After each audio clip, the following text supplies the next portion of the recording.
All right, hello everyone. Welcome to The Backlash. I'm your host tonight, David J. Riley.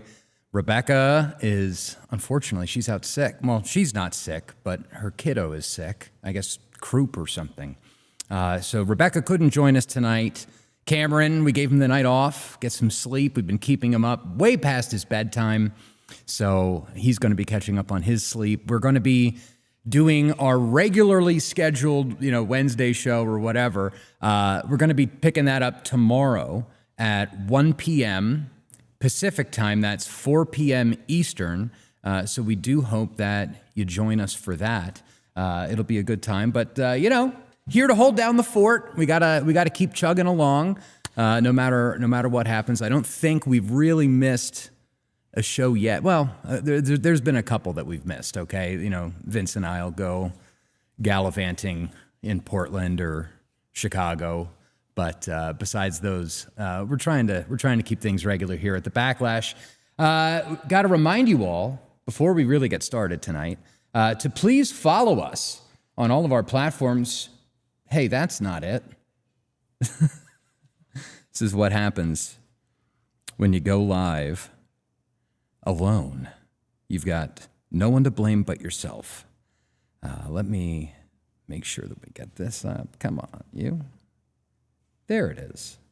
Follow us on X at Real Backlash. You can follow us at our website, thebacklash.net.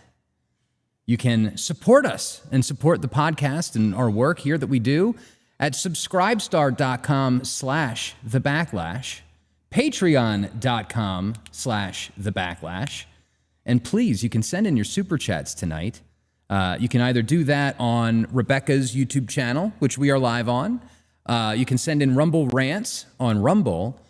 Our channel, The Backlash, on YouTube. But you can also send us some super chats via our website, thebacklash.net/superchat. We are accepting super chats from powerchat.live, Entropy, and our own proprietary crypto super chat thing. You can find all of our platforms at thebacklash.net/subscribe. And please remember to follow us on Rumble, We're so close to cracking 5K over on Rumble and over on our YouTube channel. We've been growing very steadily. We're now at 2.84 thousand followers over at Real Backlash on YouTube. Thank you so much for joining me here tonight. Like I said, if you're just tuning in, she's out. Her kid has the croup. She's sick. We're going to be back tomorrow, all three of us, for the show at 1 p.m. Pacific time. We do have to give a shout out to all of our sponsors. Of course, Atlas Bullion, your premier gold and silver dealer on the internet. IdahoTallow.com. They make amazing soap and skincare products that won't make you gay. They won't disrupt your endocrine system.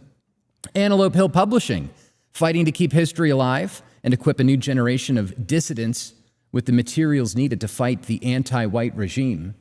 Our friends at Above Time Coffee Roasters. They make small batch, hand-roasted, fair trade coffee that is pro-white. They're probably the only pro-white coffee company on the planet. And this website is so goofy, ODGG Supply.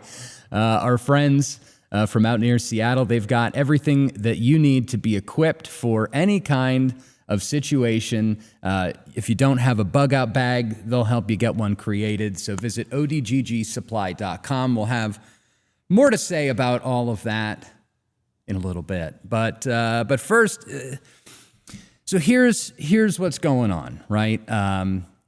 Yesterday was the first local, county level Republican Party meeting that I've been to in, I want to say 8 months, maybe longer.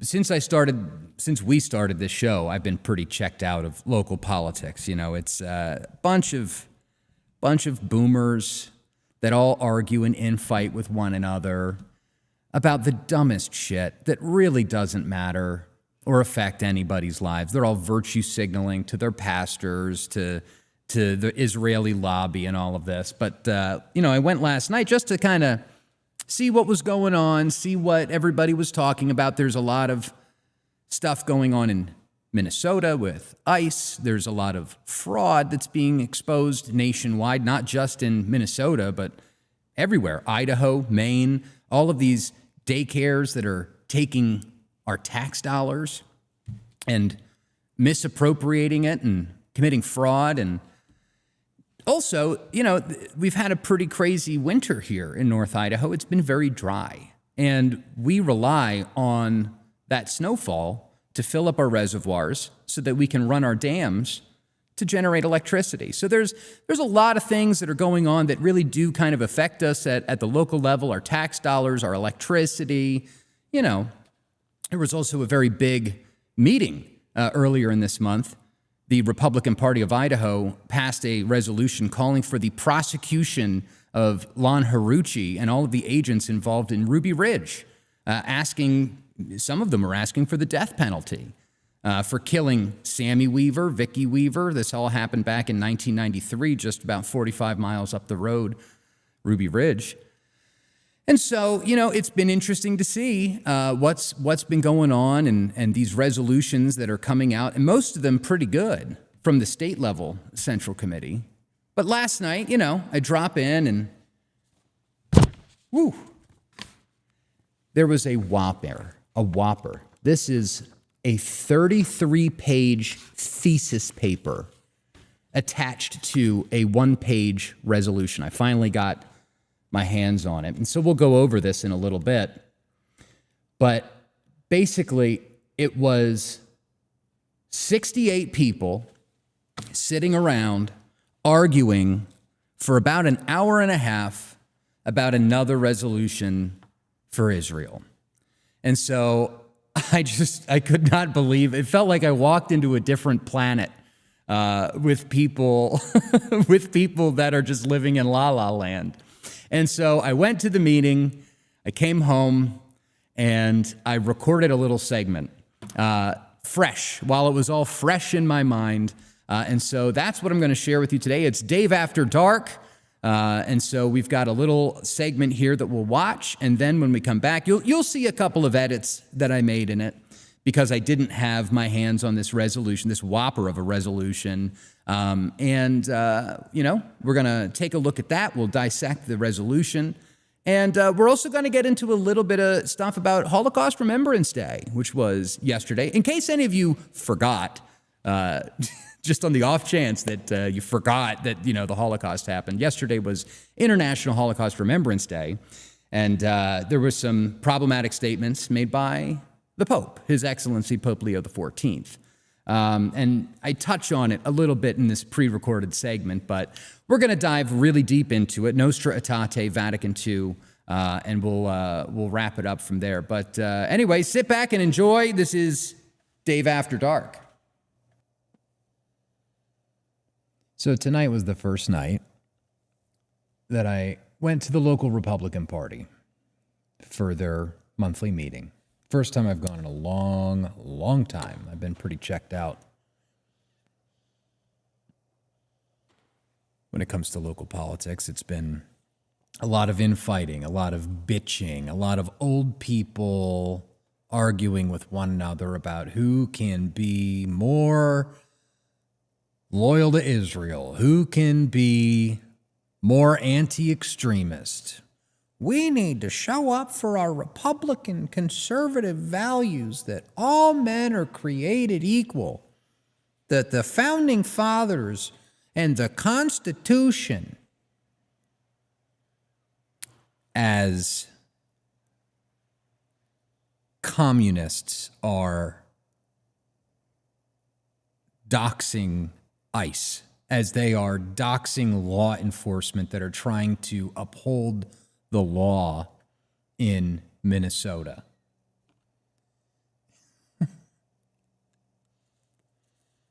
That's not the problem.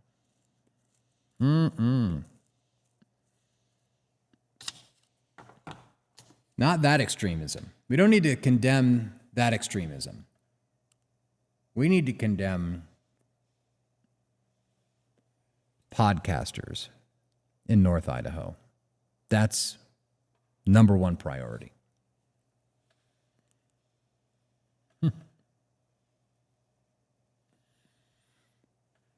And so tonight, there was a resolution that was introduced at the KCRCC meeting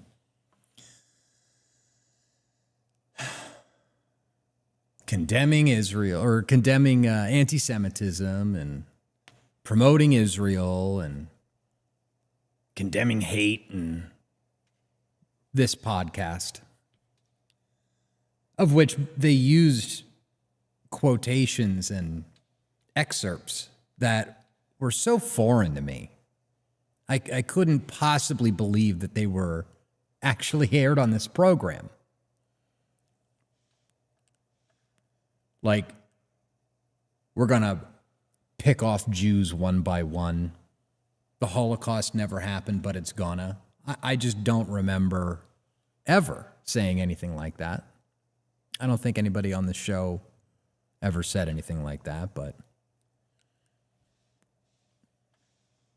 we've done 111 two-hour episodes. That's a lot of content to cherry pick a couple of words here and there and then string it all into a new sentence to allege that somehow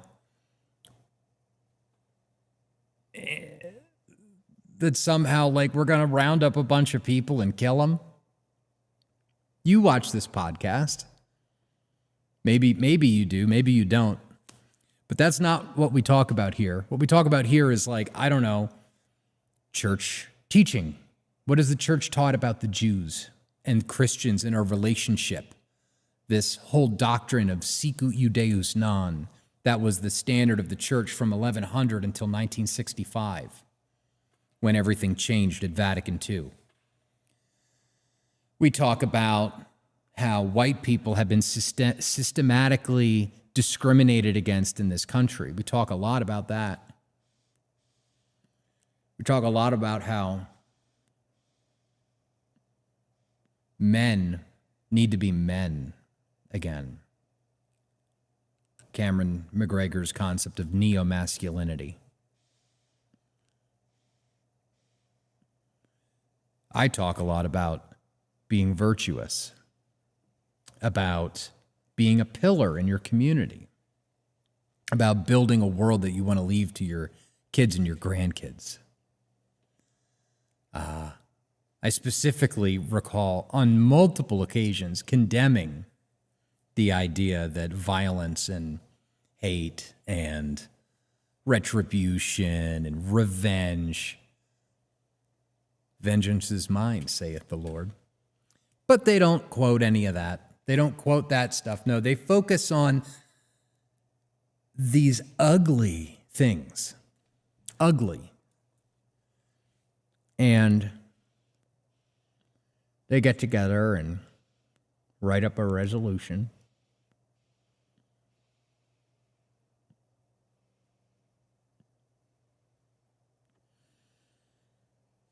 And it wasn't just like a resolution. It was this whole 16-page document. Let me see if I can find it.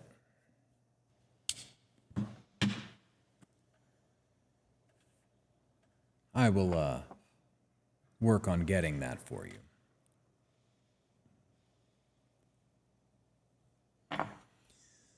So the resolution, which, by the way, happy Holocaust Day. Happy Holocaust Remembrance. Today is apparently International Holocaust Remembrance Day. Could have sworn we had one of those days last month and the month before that. And the month before that, I feel like there's a Holocaust Remembrance Day at least once a month. God forbid, what if we didn't have it? Would everybody just forget? Would everybody just forget after all of the brainwashing and showing people dead bodies being bulldozed into pits in third grade, like what happened to me in school? As if you could forget something as traumatizing as that. And so this resolution was introduced by somebody named Dan Fry, who gets up in front of the committee and he reads off this poem. First, they came for the communists, and I was not a communist, so I did not speak up.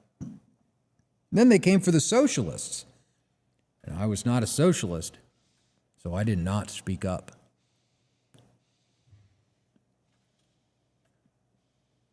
Then they came for the trade unionists, and I was not a trade unionist, so I did not speak up. And then they came for the Jews. Right. And so this was a poem written by a Lutheran pastor in Germany, pro-Nazi Lutheran pastor in Germany.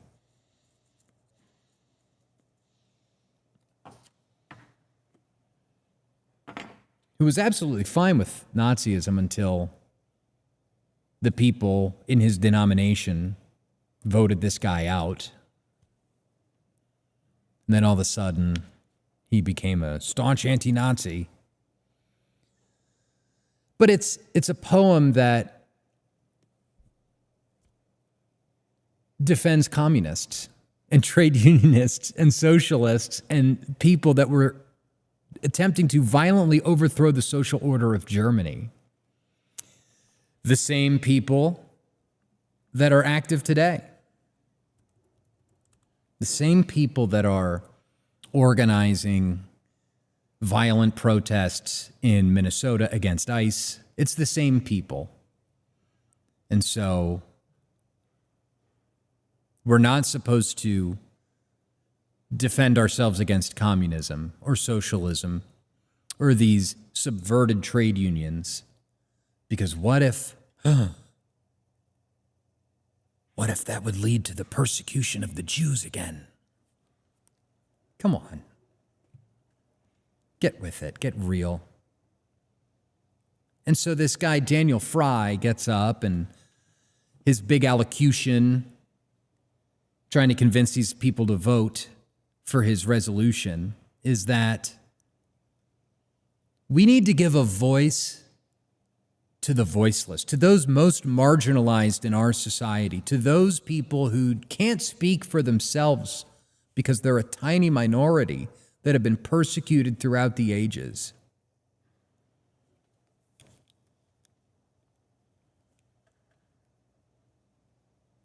Who runs the banks? Who runs CBS? Who runs the AI and tech data infrastructure? Who runs Google? Who runs all of these movie houses, Paramount Plus, right? David Ellison, Larry Ellison, Barry Weiss at CBS, Larry Page, Sergey Brin, the record labels, the Miami nightclubs, Howard Lutnick, the Secretary of Commerce, his children who run Cantor Fitzgerald, one of the 24 Fed securities houses that deals directly with the Federal Reserve. Right? These are the people without a voice. These are the weakest people. Where have you been? They run our government. They run our media. They run the nonprofits that fund all of these evangelical churches. You're not being brave. You're not giving voice to the voiceless. You're an NPC regurgitating talking points that have been fed to you by Israeli military propagandists at PragerU, at CBS, at Paramount Plus, the New York Times, Washington Post. All of these people have Goldberg, Steen, Witz at the end of their names. We literally cannot go a month without hearing about the Holocaust. We can't go a month without hearing about October 7th. We cannot go a month without Hanukkah and it's like we live on different planets or something. And so then this other woman gets up, Nina Beasley, and she starts crying like a weak, wailing, post-menopausal woman who's upset, incorrigible. She sounded delusional, frankly.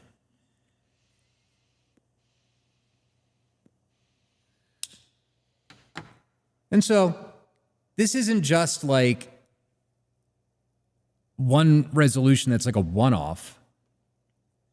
It was the fifth resolution in 3 years unequivocally supporting the Jewish nation, the Jewish people. And as they're debating this, somebody very rightly brought up the anti-Catholic things that have been said on that committee, the discrimination against Catholics, accusing them of being monarchists, accusing them of being anti-Semites or whatever, for believing what the church has always believed, for believing that, oh yeah, you know, the Pope, he's like the monarch of the church.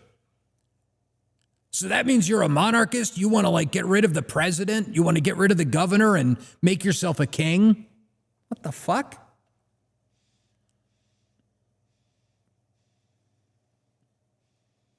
These people are delusional. Totally, totally delusional. And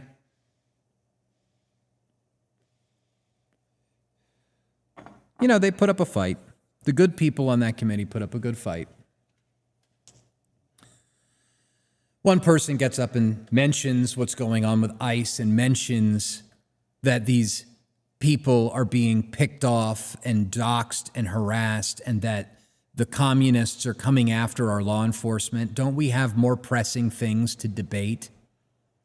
You know, we're in the middle of one of the driest winters here in Idaho. Very little snowfall, very little rain.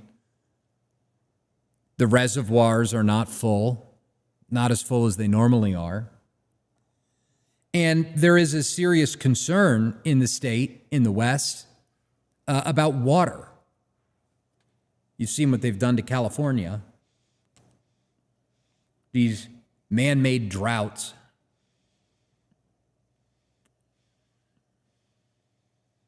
And so instead of passing a resolution about ICE or deportations, instead of passing a resolution about the future of our state and our water and our sovereignty and our ability to be secure going forward into the future, instead of being concerned with things like free speech, self-expression, things that we hold dear as Americans, we're going to condemn anti-Semitism for the fifth time.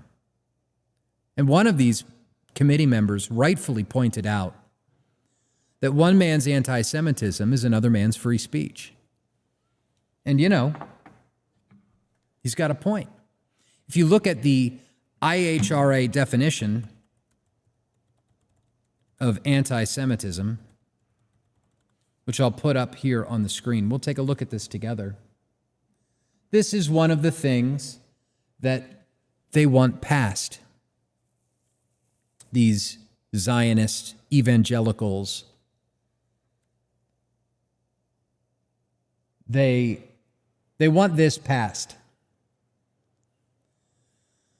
So if you deny the fact, scope, or mechanisms or the intentionality of the genocide of the Jewish people at the hands of National Socialist Germany and its supporters and accomplices during World War II,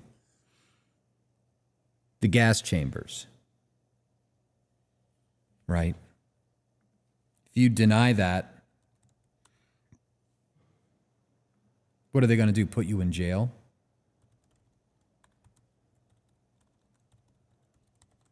And so, for example, if you, post this on your social media, are you going to be thrown in jail? Let's take a listen. Nazis were enemies of communism. Communism killed hundreds of millions. Hitler allegedly killed 6 million Jews. It's untrue. It's just not true. It's a fabrication. That so-called Holocaust is quite simply a fabrication. You can spend a couple of hours on the internet, and if you seek out the revisionists, the best revisionists, you'll see all the evidence points one way, and all of the emotion points in the other way. The emotion fully backs 6 million Jews wickedly killed in gas chambers by the Nazis. Ooh. All the emotions on one side, all the evidence is on the other. Nazis. Bishop Williamson had the balls to say it. God rest his soul. May he rest in peace. Dare I say, pray for us. So according to the IHRA definition of anti-Semitism, that would be illegal. Accusing Jewish citizens of being more loyal to Israel or to the alleged priorities of Jews worldwide than to the interests of their own nations. So asking the question, is Ben Shapiro more loyal to Israel or to the United States of America? That would be illegal. Applying double standards by requiring of Israel or the Jewish nation a behavior not expected or demanded of any other democratic nation. Like, I don't know, how about you don't kill 30 civilians for every one dead combatant? How about we keep the amount of collateral damage down? That's illegal. My favorite, claims of Jews killing Jesus or blood libel. Drawing comparisons of contemporary Israeli policy to that of the Nazis, or holding Jews collectively responsible for the actions of the state of Israel. This is the IHRA definition of anti-Semitism, and this is what these people want passed. So, let me read you some quotes here, some more quotes. I don't have them on the screen. Actually, I do. I can get them on the screen. I posted it earlier today. How about that? I'll see you in jail, I guess. So here's a list of quotations from saints of the Catholic Church. The Bible itself says that the Jews are an accursed people. Pope Clement VIII. If it is expedient to hate any man or to loathe any race, I have a strange dislike for those of the circumcision, for up until the present day, they persecute our Lord Jesus Christ in the synagogues of Satan. St. Jerome said that. The guy who wrote the Bible said that. Compiled it anyway, translated it into Latin. Jews are cursed and covered with malediction. The curse has penetrated them like water in their bones. They are cursed in the city and cursed in the country, cursed in their coming in and cursed in their fruits of their loins, of their lands, of their flocks. Cursed are their cellars, their granaries, their shops, their food, the crumbs off their tables. That's St. Agabard. St. Justin Martyr said the Jews were behind all of the persecutions of the Christians. They wandered through the country, everywhere hating and undermining the Christian faith. St. Barnabas said, do not add to your sins by saying that the covenant is both theirs and ours. Yes, it is ours, but they have lost it forever. And St. Augustine of Hippo, Judaism, since Christ, is a corruption. Indeed, Judas Iscariot is the image of the Jewish people. Their understanding of Scripture is carnal, and they bear the guilt for the death of the Savior. For through their fathers they have killed Christ. The Jews held him, the Jews insulted him, the Jews bound him, they crowned him with thorns, they scourged him. This is what the saints, the fathers of the church, said. And under the IHRA definition of anti-Semitism, that would all be illegal. And of course, this is all being said and noted on Holocaust Remembrance Day, which, by the way, our current Pope had something to say earlier.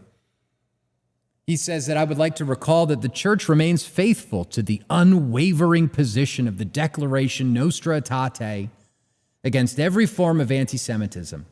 The Church rejects any discrimination or harassment based on ethnicity, language, nationality, or religion.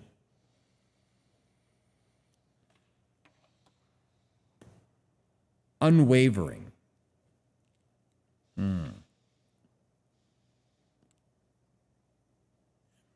Doesn't it kind of seem like Nostra Aetate itself is the waiver? If you've read Edward Sinon's book, The Popes and the Jews in the Middle Ages, you'll find out about Sicut Judaeus Non, which is actual church teaching, that the Jews are not to be harmed, and that we will protect the Jews so long as they do not undermine our faith or subvert our culture or perpetuate disgusting, awful things in the public square, pornography, licentiousness, brothels. I remember St. John Chrysostom, whose day today, by the way, is his commemoration. It's his feast day. He once compared synagogues to brothels. I didn't say that. St. John Chrysostom did. So,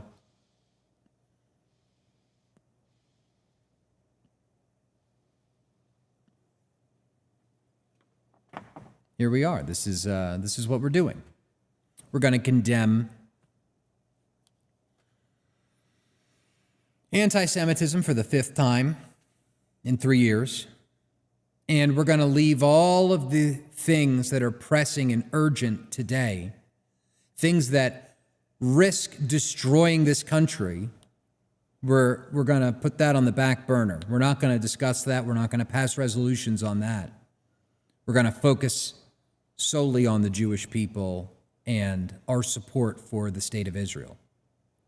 Got it. And by the way, this Daniel Fry guy, take a wild guess which church he goes to. If you guessed he went to Candlelight Church, the church where the pastor has recently been alleged, I mean, he said it with his own words, on a recording that was made public that he molested his neighbor's daughter, that his own daughter was molested and he did nothing to protect her. Their youth pastor brings felons in with the kids at their youth group meetings. And this is the church where Dan Fry goes to. Dan, hey, if you ever want to come on the podcast and have a little debate, we'd love to set that up. Or Paul Van Noy. Hey, if you want to come on, anytime, let us know when you're free. We'd love to host a debate about all of this. But it's sickening. It's sickening, isn't it? So I'll have to get the actual text of the resolution. But I wanted to share that with you. Went there tonight for the first time in a long time. And, the resolution, it passed 37-31. Pretty even split on that committee, if I do say so myself. Pretty even split. And it wasn't just Catholics, by the way, that voted against it. It was all kinds of people that have eyes and ears that have seen what Israel has done in Gaza, murdering children and women, dancing on their graves. And now this board of peace, which is going to turn Gaza into a resort on the bones of all of the dead that have been massacred by the Jewish people in the furtherance of Greater Israel, a doctrine which this church, Candlelight Christian Fellowship, teaches. But no, we're the bad guys. I'm the bad guy. I'm the extremist for believing what the church always believed, for believing that, I don't know, an eye for an eye and a tooth for a tooth leaves the whole world blind. That's extremism to these people. Loving your neighbor is extremism to these people. And they get up and they cry and they weep and they gnash their teeth. And if you don't pass this resolution, you're an anti-Semite too, just like those backlash people. That's how this works. It's like blackmail.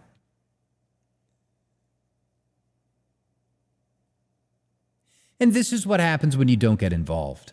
This is what happens when you sit at home and you black pill, and instead of running for precinct committee officer, instead of getting involved, instead of raising money, instead of getting your people into positions of power, when you give up and hide and run for the hills,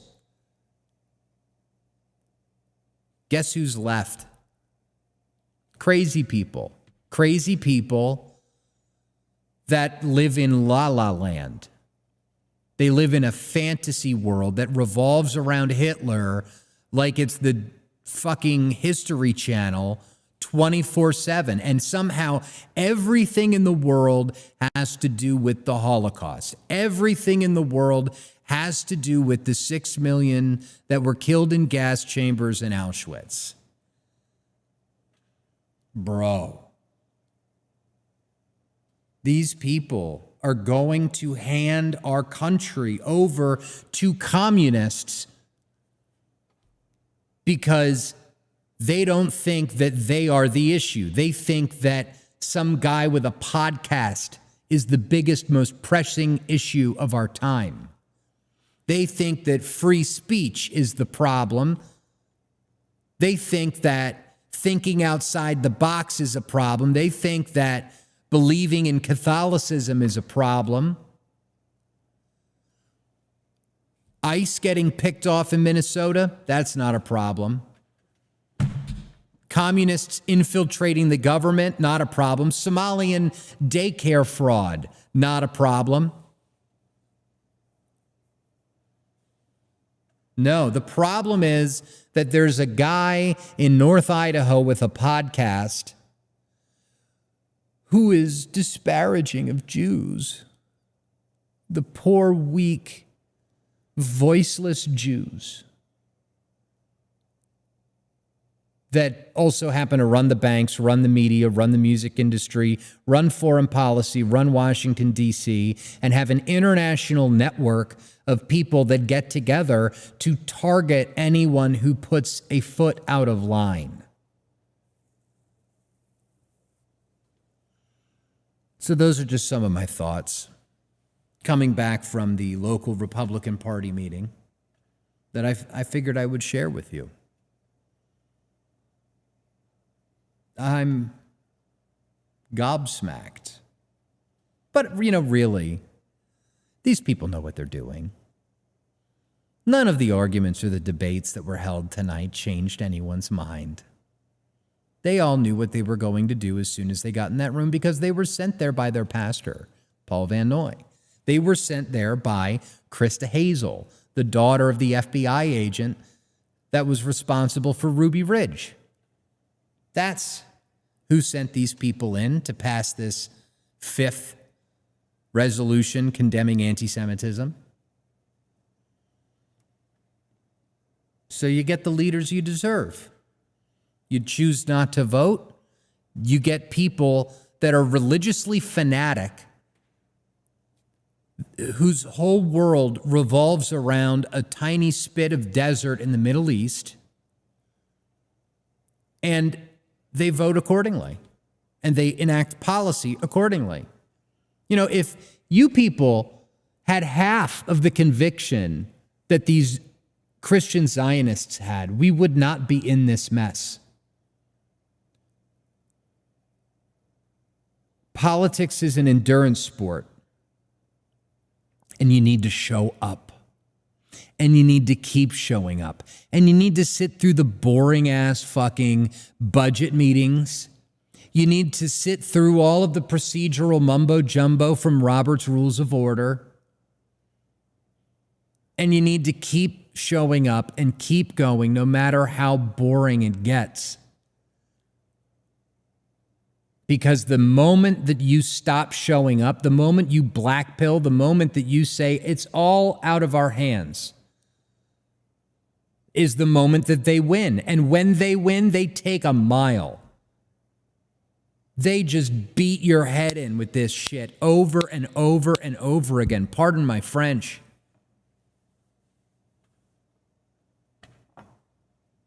You don't like seeing our government bending over backwards for Israeli interests? You're tired of hearing about Israel and Gaza and what's going on in the Middle East? Yeah, I am too. That's why you have to show up. That's why you have to speak up. That's why you have to call your representatives and bitch at them. And no, it's not going to change things overnight. Rome wasn't built in a day. But it takes persistence. It takes commitment. We're not going to get a leader voted in who's going to make everything right overnight like that. Geez, I can't snap with my left hand. We're not going to get a leader that's going to fix everything like that overnight, in a day, in a year, in 10 years, in 20 years. By the time that my grandchildren are my age, we're still going to be fighting. There is not some nuclear war that's going to kick off. The sun is not going to explode. You don't need to hide in a bunker or go off into the hills. You need to stand and fight. You need to be committed to this cause of putting our country first, putting our neighbors first, putting Jesus Christ the King first. And if we don't do that, and if we don't show up, and if we don't give it every ounce of our being, if we don't build parallel institutions, build our own institutions, parallel economies outside of their control matrix, if we're not actively engaged in this, then yeah, it is all lost. But it's your decision. You're giving up. Don't give up. It's really that simple. I'm going to go to war on the black pillars.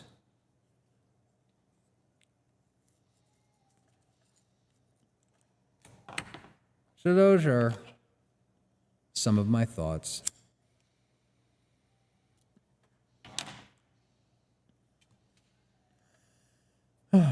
Isn't it so tiresome? It's all so tiresome.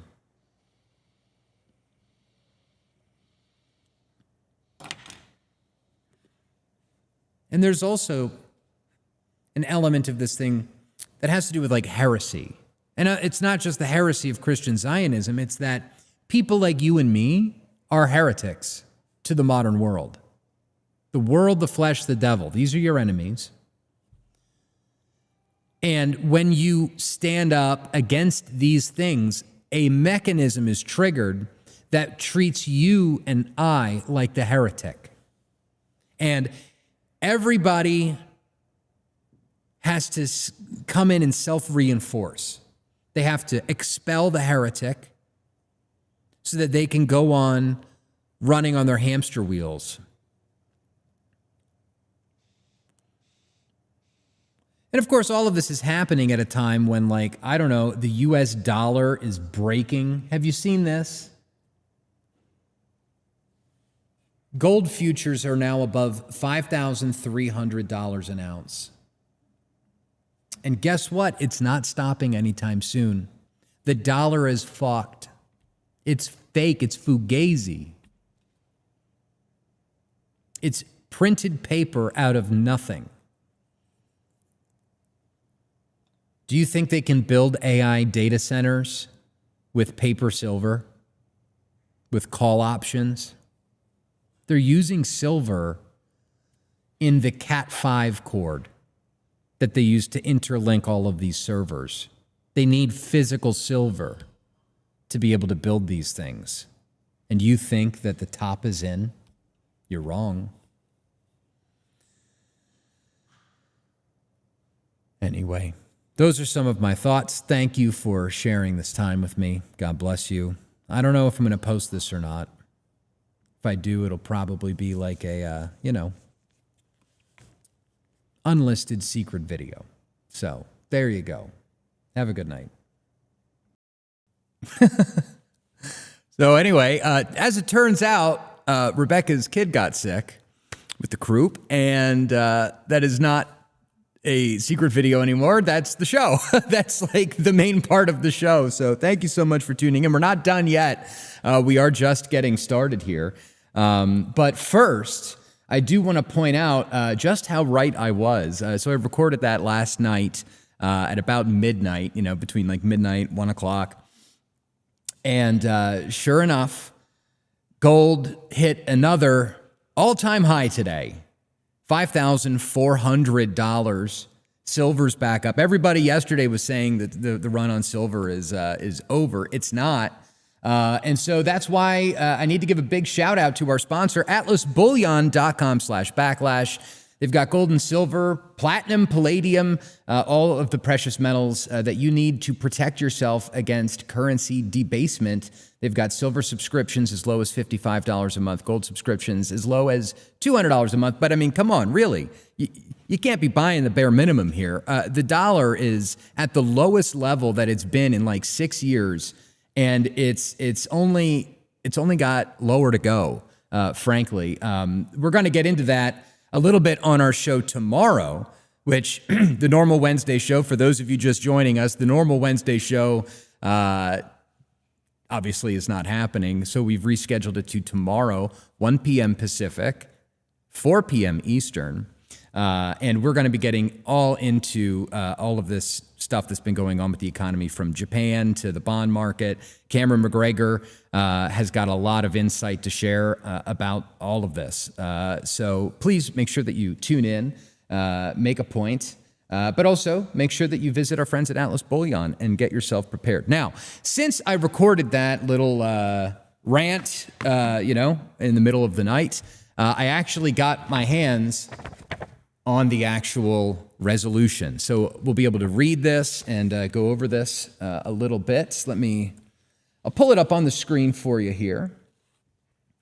So this is resolution number 2025-1010, title, A Resolution Condemning Anti-Semitic Disinformation and Defending Truth and Civic Integrity, submitted by Daniel Fry, Precinct Committeeman in Precinct 509. Let's zoom in a little bit, make it a little bit easier for you to read. Whereas the Kootenai County Republican Central Committee in Resolution 2025-0902 affirmed support for Israel and condemned acts of anti-Semitic violence, and whereas anti-Semitism endures through violence and disinformation that distort history, divide communities, and erode civic trust. Okay, can I time out right there? Anti-Semitism endures through violence? We're leftists now, right? You conservative Republicans, words are violence, because that's what we're talking about here. We're talking about words. We're talking about people saying things you don't like on the internet. Violence and disinformation that distort history and divide communities. No, the people dividing this community are the Christian Zionists that have turned everything into a shit test, that have turned everything into a blackmail situation where if you don't go along with their kooky end times theology, they will call you an anti-Semite and get you fired from your job, voted off of whatever committees that you may be on. They'll prevent you from finding work, which is what happened to me. And they're the ones dividing the community. So, projection much? Continuing, whereas rooted in falsehood and hatred, anti-Semitism denies the truth that all people are created equal, made in the image of God and endowed by their Creator with inherent worth and unalienable rights. Last time I checked, that's like only true in America where we have this. It's novel for 1,776 years. That's not like how the world operated, by the way. Equality is a false god. And so is all of this nonsense about the Constitution and all men are created equal. Okay, moving on. Whereas information warfare undermines truth, liberty, and the moral foundation of government. Okay, I'm going to pause again there. If you've been watching these Dave After Dark shows, we actually talked about it on our show last week, this one right here, episode 109, The Hyphenated Heresy with J.D. Hall. Go watch that episode if you haven't already, because we talk about a certain gentleman in this community named Matt Blatt, who literally worked for the psychological warfare department of the Army in Iraq, Afghanistan, CENTCOM in Africa during Benghazi and all of this. He literally ran PSYOPs and was in charge of an information warfare division. And for the past 2 years, he has been very closely associated with an account on X called Spokane Zionists, that they wake up in the morning and they tweet about me and Rebecca incessantly, nonstop, quote tweet after quote tweet, one post after another, doxing our followers, harassing people, trying to get people fired. Reinhard, I see you. They were going after you too, buddy.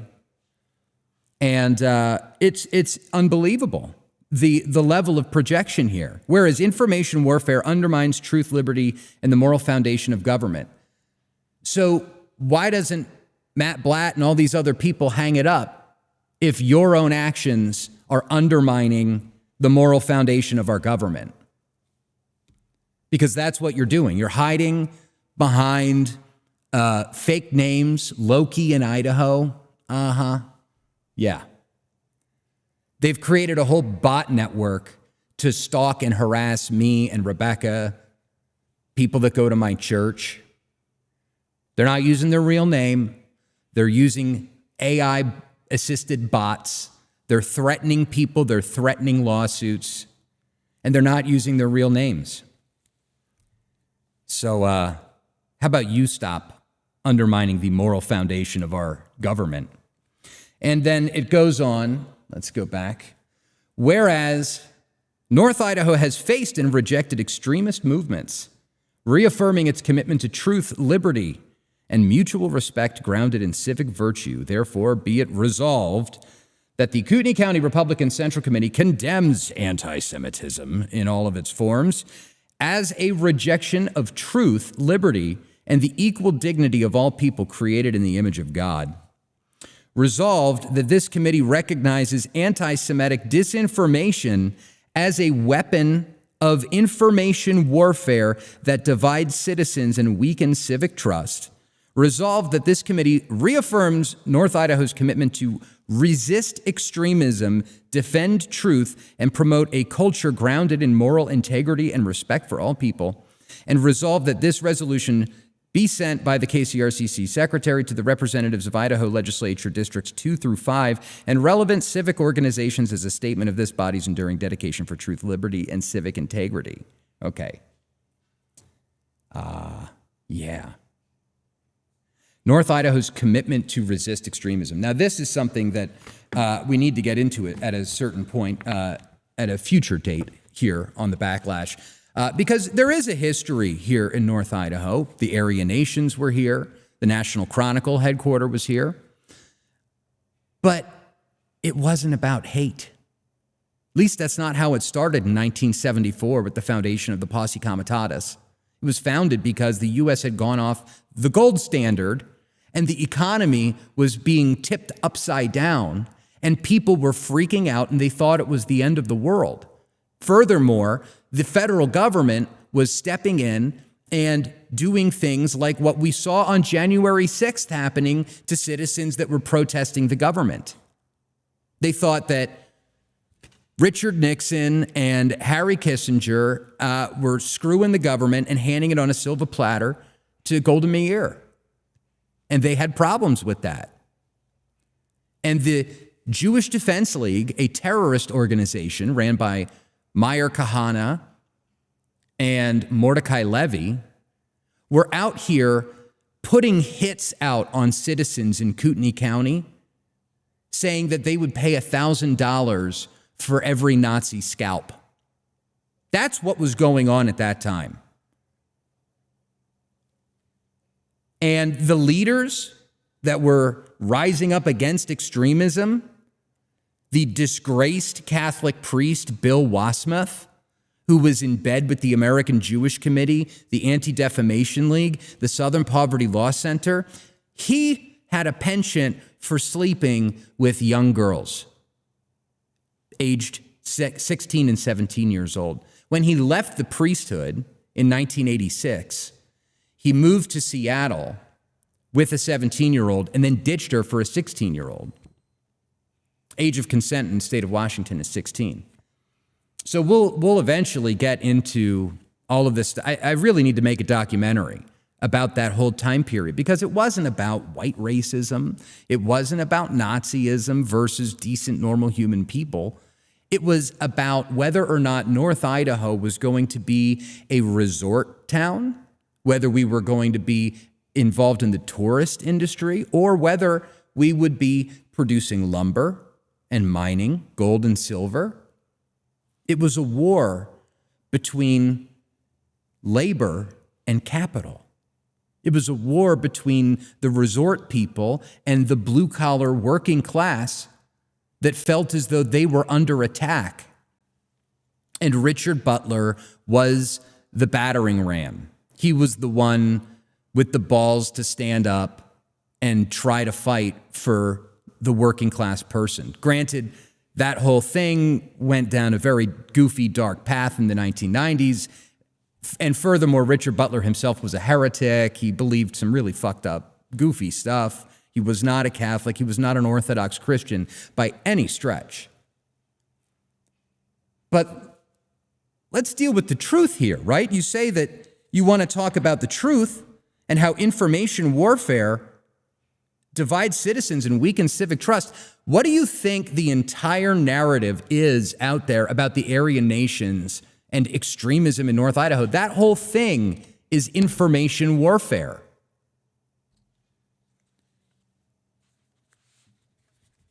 And no matter how much evidence we bring on what happened in World War II, on what happened up here in the 1890s or the 1990s, no matter how much information that we bring, these people aren't going to change their minds because they've been demoralized. And I've got a little clip about that.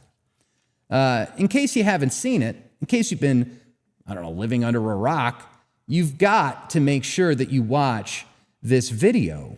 It was produced by, all people, the John Birch Society in the 1980s, I believe. This guy named Yuri Bezmenov has something to say about psychological warfare, information warfare. Let's take a quick listen to what he has to say.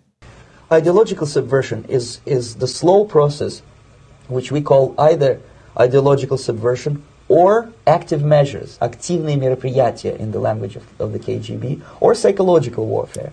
What it basically means is to change the perception of reality of every American to such an extent that despite of the abundance of information, no one is able to come to sensible conclusions in the interests of defending themselves, their families, their community, and their country.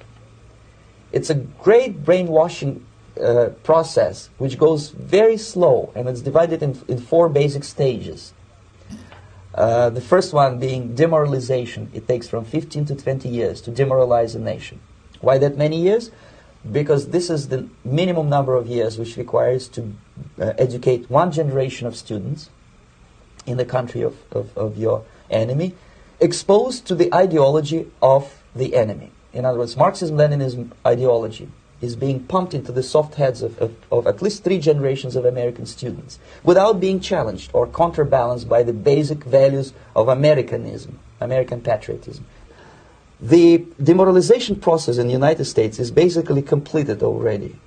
For the last 25 years, actually it's overfulfilled, because demoralization now reaches such areas where previously not even Comrade Andropov and all his experts would even dream of such a tremendous success.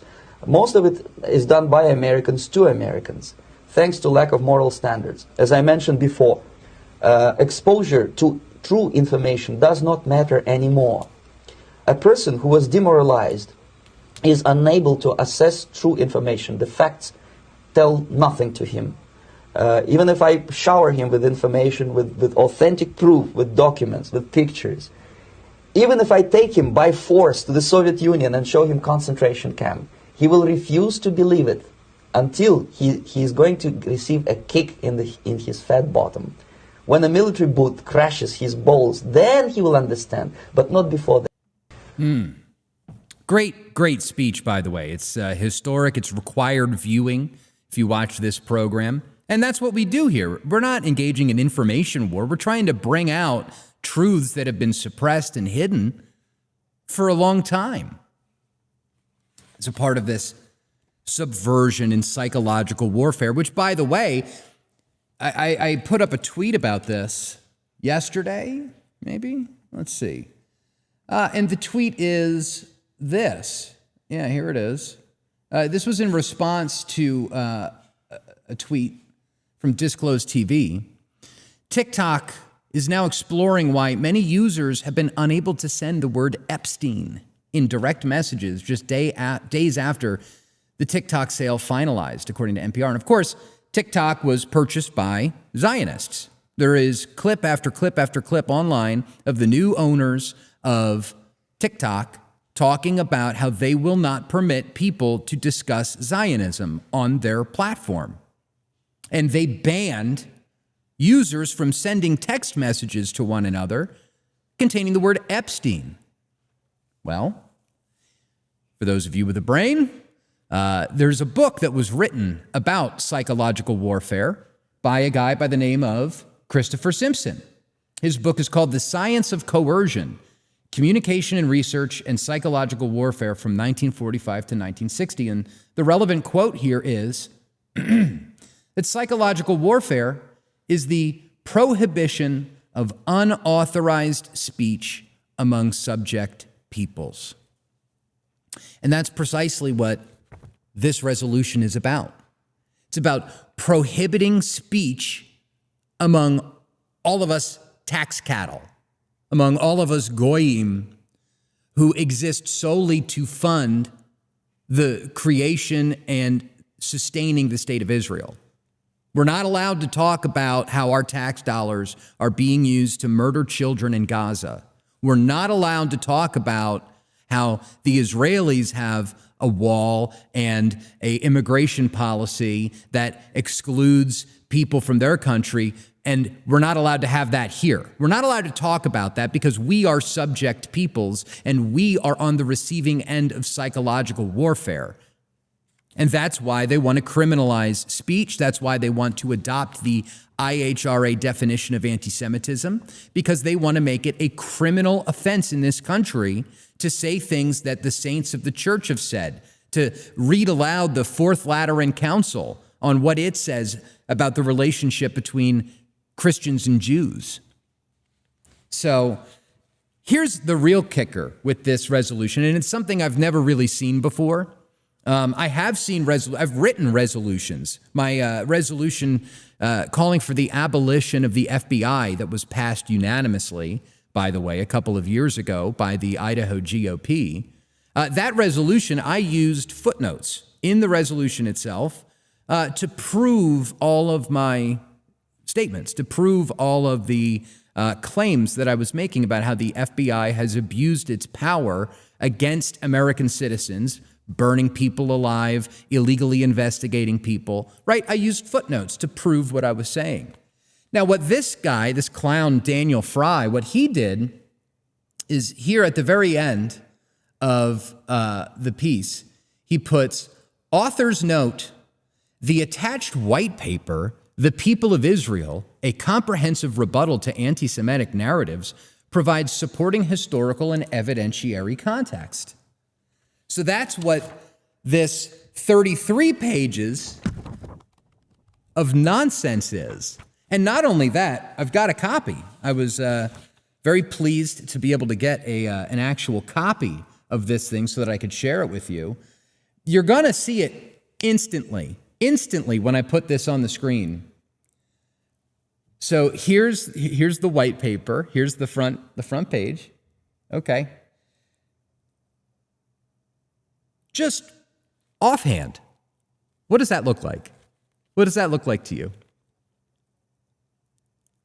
Does it look like ChatGPT? Because that's what it is. This is ChatGPT. This big brain fucking guy, Dan Fry, goes up on his computer and cracks open ChatGPT, which is run by Sam Altman, who's Jewish, and says, provide me with a thesis paper proving that Jews are, persecuted and why anti-Semitism is wrong. Click. And essentially then by voting on this resolution, this one-page little resolution with all the buzzwords in it, you're getting these people to ratify 33 pages of AI slop that is poorly sourced, wrong history. So we're going to go through a little bit of this. First of all, one of the first things in this paper, he brings up genetic continuity. Modern population genetics provides conclusive evidence that contemporary Jewish communities share significant ancestral ties with ancient Israelites and Levantine populations. Actually, if you go back to Dave After Dark, it's my second episode. I interviewed J.D. Hall, who is an expert on this. He's a pastor. He has been studying this for 20 years. And we actually pulled the studies up, the actual genetic studies, on the screen. And the one study that I pulled up said it was 20%. 20% of their DNA matches the ancient Levantine populations. But that's not even true. It's like less than 1%. They are not genetically related to the ancient Hebrews. As a matter of fact, it's the Palestinians that share DNA. But once again, it's not about your DNA. It's not about who your father was. How many times did Jesus have to say it in the Bible that God is not a respecter of persons, that it doesn't matter if you're the son of Abraham. I could make the rocks into sons of Abraham, and I could make the rocks cry out. So, the whole paper is just more of the same. I actually took the PDF of this thing and I ran it through my own AI. It's not working. Hold on. Where is my laptop screen? This happened because I recently updated my computer to whatever this new hellish version of, was it Tahoe? OS X Tahoe. Sorry about that. So, was this paper written with the assistance of AI? Yes, the paper explicitly states that it was written with AI. So, now debunk it. And here it is. And it just goes through debunking things that are not true when it comes to the UNGA, the League of Nations. It overstates anti-Semitism statistics and muddles them. It treats population genetics as conclusive for political legitimacy, which of course it isn't. Palestinian identity is modern is a classic rhetorical bait and switch. It smuggles theology into sovereignty and then says everyone does it. Okay, the section about the protocols of the elders of Zion is mostly right, but, hey. And on it goes. It misquotes major legal authorities. It inflates or miscites key statistics from the ADL. It commits category errors by treating genetics as dispositive for sovereignty. It uses identity timeline rhetoric. It relies on philosophical sleight of hand. And it uses a little bit of stuff that's mostly true about the protocols of the elders of Zion, which nobody actually talks about. But it's worth reading, by the way. Go read that book. And then look around the world that you live in and compare. Doesn't matter if it's a forgery or not. It was written in 1910. Does it describe the world around you? Well, that's some foresight, clearly. So anyway, just ridiculous. This I'm gonna use ChatGPT to come up with this bogus paper to prove my niche, bizarre heresy of Christian Zionism, and then I'm gonna pretend like an expert on the subject. And then if anybody votes against it, I'm going to call them an anti-Semite. And then we're going to take pictures of all the people that voted against it and vote them out. That's what was going on. This is all being spearheaded by people with deep ties to the military-industrial complex in Israel, people with ties to the IDF and the Mossad. And they're here at the county level doing what they can to manipulate people into voting for genocide. And so that's what happened at the KCRCC meeting last night on Holocaust Remembrance Day. Now, some other stuff that I wanted to get in with you on is Nostra Aetate, this tweet that I mentioned in my little pre-recorded video from the Pope. Pope Leo XVI came out with a tweet, and we're going to get into it. But before we get into it, I'm going to shamelessly plug our sponsor, North Idaho Tallow Company. They've got amazing stuff. Soap, no lampshades, guys. They don't make lampshades, but they do have soap made out of cow fat and some pig fat. It's not kosher. It's not halal. Only white Christians can use this stuff. So be prepared. But they've got soaps, skin balms, lip balm, candles that are all made without soy, without endocrine disruptors. It's all healthy. If you're trying to get your testosterone up, throw away the Dove soap. That stuff is made out of petroleum byproduct. It will totally mess up your inner workings when it comes to your endocrine system. So visit idahotallow.com. And by the way, you can build that parallel economy by paying in Bitcoin. but I digress. They've also got this amazing signature gift box ready to gift for Valentine's Day. But your time is running out. You're going to need to get orders in by the 31st of this month if you want to buy your loved one a nice soap and skin balm package from idahotallow.com. Oh, yeah. I was born to shill, okay? So I wanted to get into this tweet with Pope Leo. And, you know, there's a lot of people that watch the show that aren't Catholic. I get it. I'm not trying to make you Catholic. I am. I totally am. But listen, it's important because Catholic charities, the Catholic Church is deeply involved with all of this third world migration. It's deeply involved with furthering liberalism in our society. This guy, Andrew Pretty, or whatever his name was, this guy that was shot recently, right? Let me pull up the video because we've got some more on this stuff. It was Alex Pretty. I'm sorry. He was found. They've got this video of him spitting on ICE agents and then kicking them, destruction of property, impeding their investigations into all of this Somalian fraud, all of the money laundering that's been going on in Minnesota. And Alex Pretty he's a Catholic. He is what I would call a Novus Ordo Catholic. He is a modern Catholic. He is a Catholic that believes in Vatican II.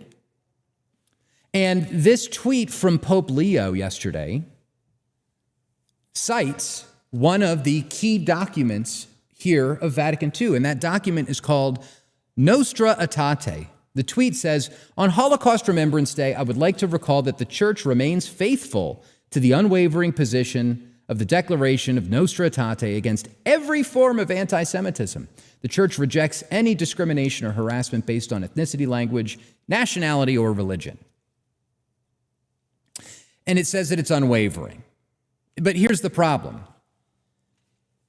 In 1965, this book came out, The Popes and the Jews in the Middle Ages, which discusses all of the theology and all of the statements and the papal bulls and everything written about how Catholics and Jews interact with one another.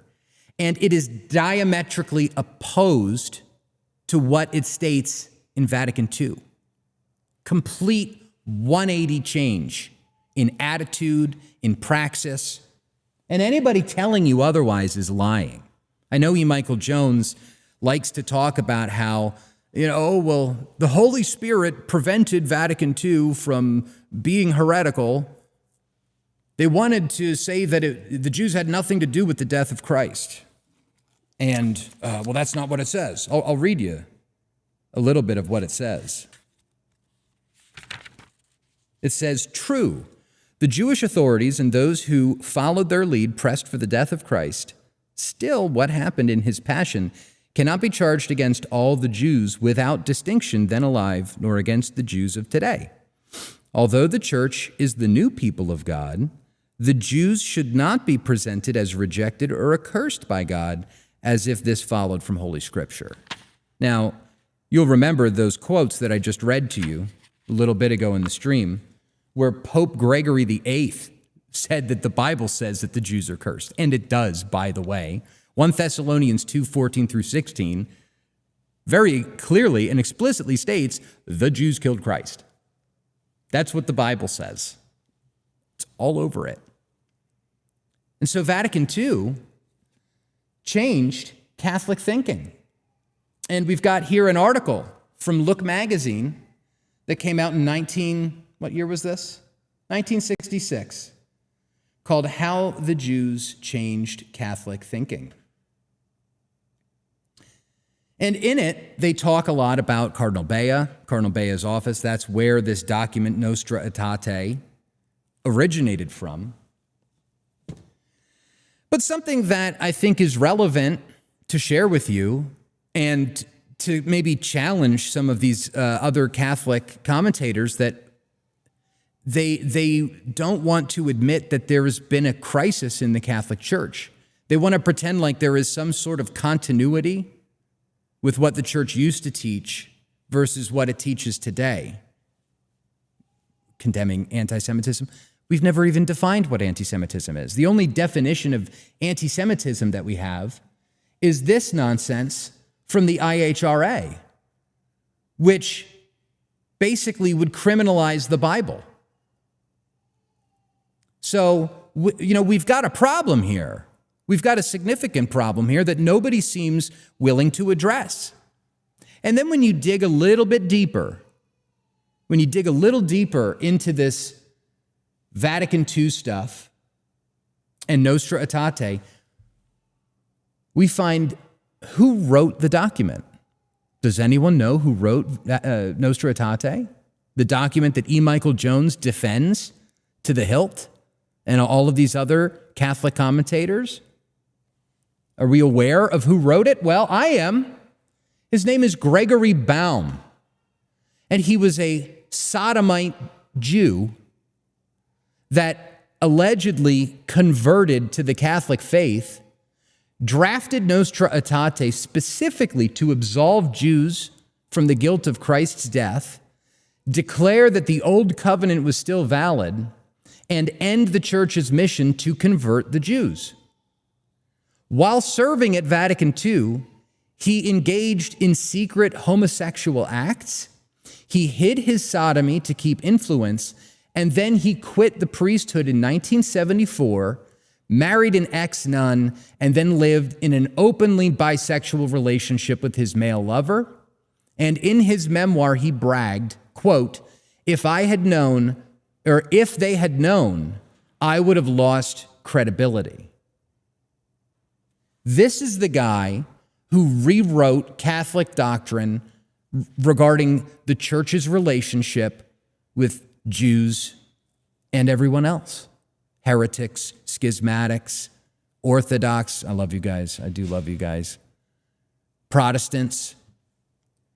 Let's take a quick look at what the church actually teaches, solemnly, dogmatically. This is from, which council is it? Let me see here.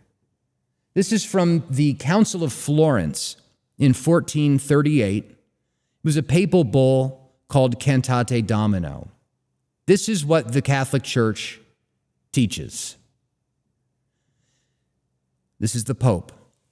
The Church firmly believes, professes, and proclaims that those not living within the Catholic Church, not only pagans, but also Jews and heretics and schismatics, cannot become participants in eternal life, but will depart into everlasting fire, which was prepared for the devil and his angels, unless before the end of their life the same had been added to the flock, and that the unity of the ecclesiastical body is so strong that only those remaining in it are the sacraments of the church of benefit for salvation, and do fastings and almsgiving and other functions of piety and exercises of Christian service to produce eternal reward, and that no one, whatever almsgiving he has practiced, even if he has shed blood for the name of Christ, can be saved unless he has remained in the bosom and the unity of the Catholic Church. That's what the church says. And in this book, The Popes and the Jews in the Middle Ages, on page 230, it lays out the constitution for the Jews between Catholics and Jews. I'm not going to read this whole thing, but you should definitely try to get a copy. They're pretty cheap on eBay because people don't care anymore.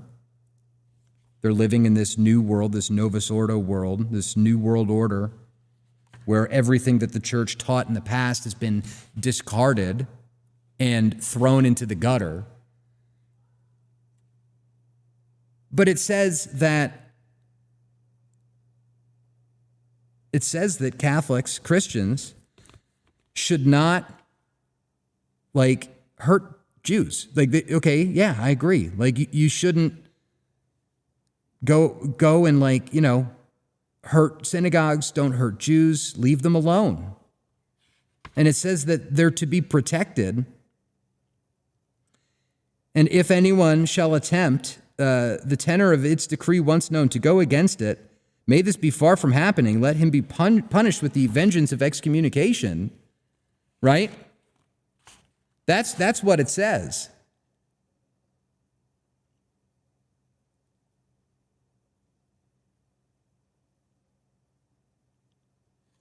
But it also says that blocking the wickedness and avarice of evil men, no one ought dare to mutilate or diminish the Jewish cemetery, blah, blah, blah. But it also says in here that they are not permitted to undermine your faith. They're not permitted to undermine your culture or be subversive. And that these protections are dependent on that there's like a tit for tat here. So anyway, go read this book, then compare it to Vatican II, and then go and take a look at who was responsible for changing the church's teaching. Gregory Baum. It's on Wikipedia. He's noted for his work on ecumenism and interfaith dialogue between the Catholic Church and the Jews. He was a critical theorist. He worked to connect the Frankfurt School's concept of the end of innocent critique with liberation theology's preferential option for the poor. He was born to a Jewish mother.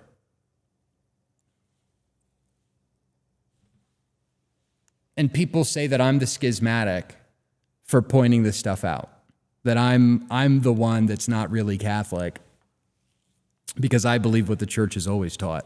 And you'll get these people like E. Michael Jones or other commentators that will just poo-poo this. They'll pretend like it doesn't exist. They will ignore things like the Look magazine article.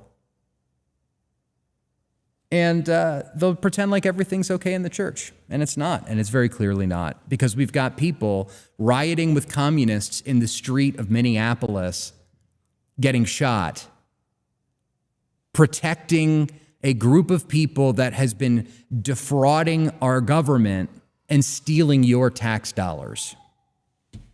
That's not Catholic. That's not just in any sense of the word. So anyway, another good resource that is not AI slop, by the way, that was written by someone far smarter than me and far smarter than someone like Daniel Fry.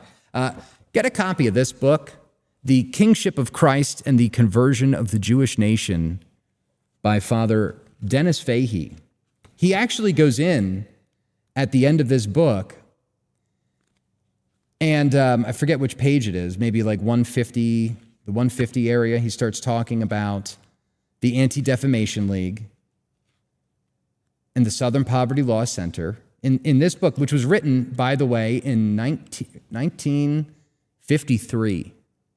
It was given its imprimatur by the Bishop of Dublin, Ireland, I believe. 1953. And he talks about how these Zionists have targeted white people, how they've targeted Europeans, because they haven't forgiven us for the destruction of the temple in 70 AD.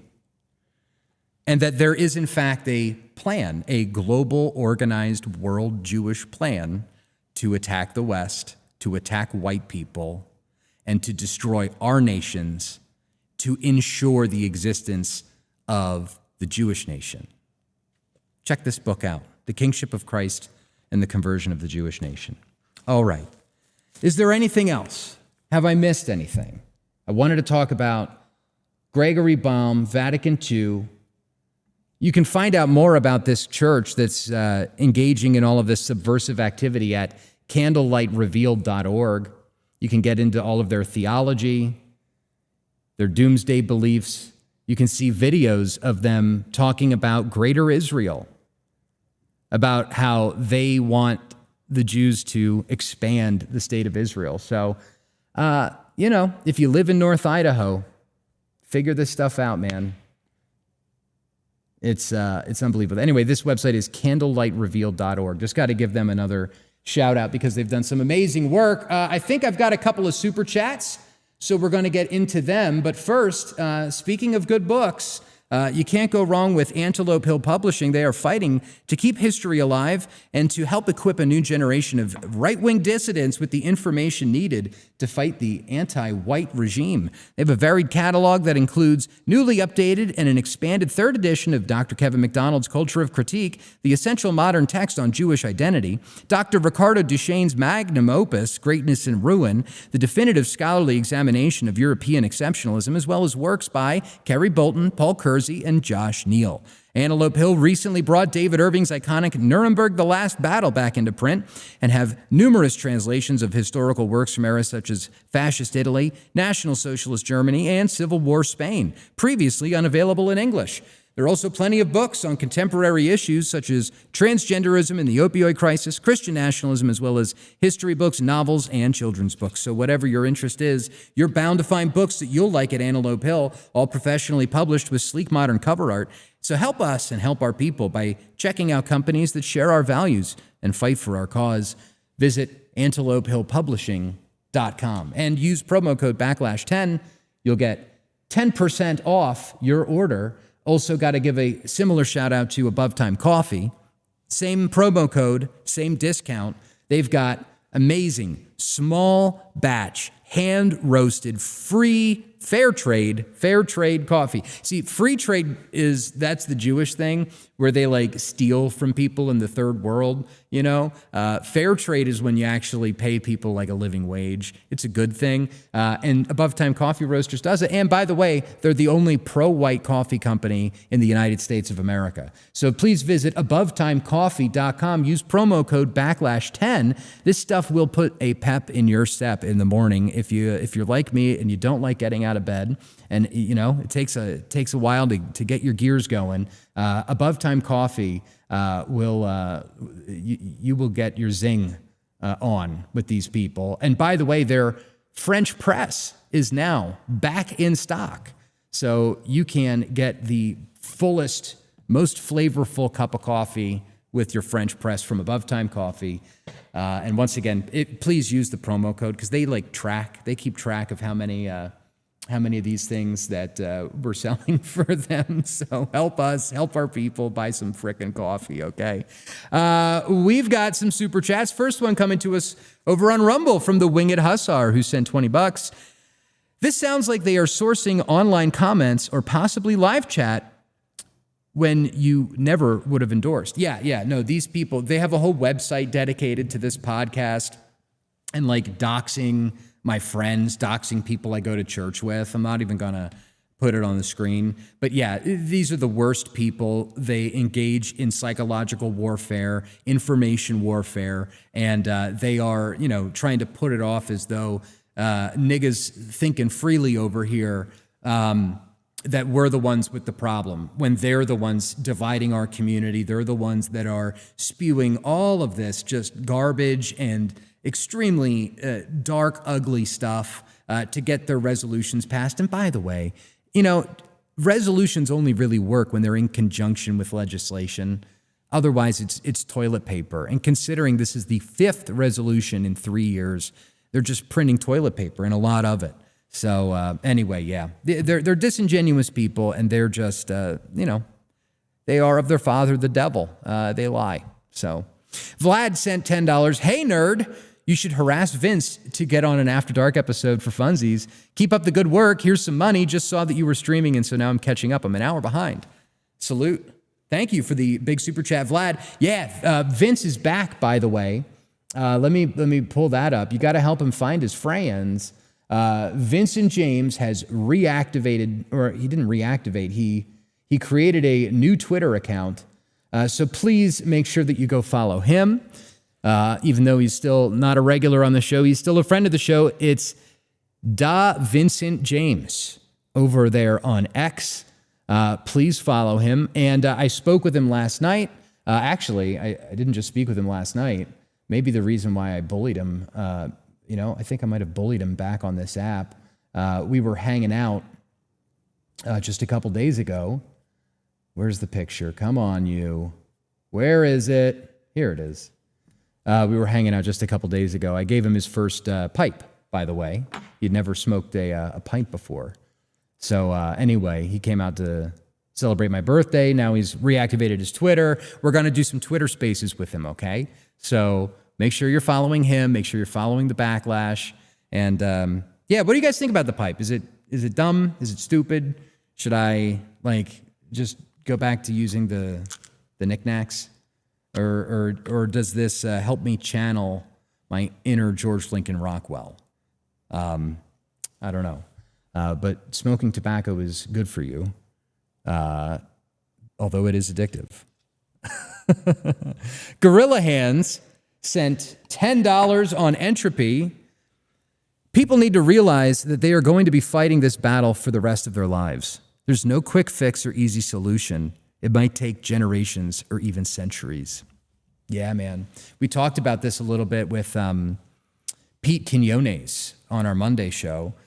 You know, look at what happened in Spain, right? The Jews came into Spain. They opened the gates of Toledo, and the country was flooded with Muslims that slaughtered the Spanish people, that took over the government there, and essentially occupied the Iberian Peninsula for over 700 years.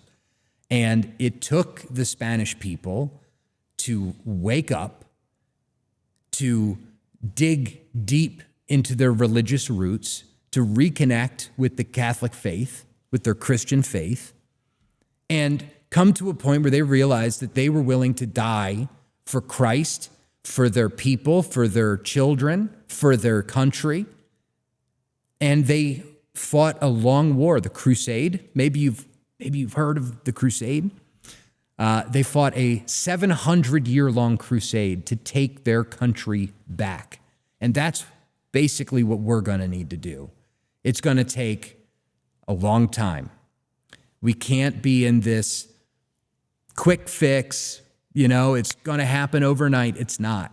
It's going to take every fiber of your being and every fiber of your children's beings and your grandchildren and your great-grandchildren, and building a system, building institutions, building a religious fervor to put God first, to put our country first, to put our actual neighbor first.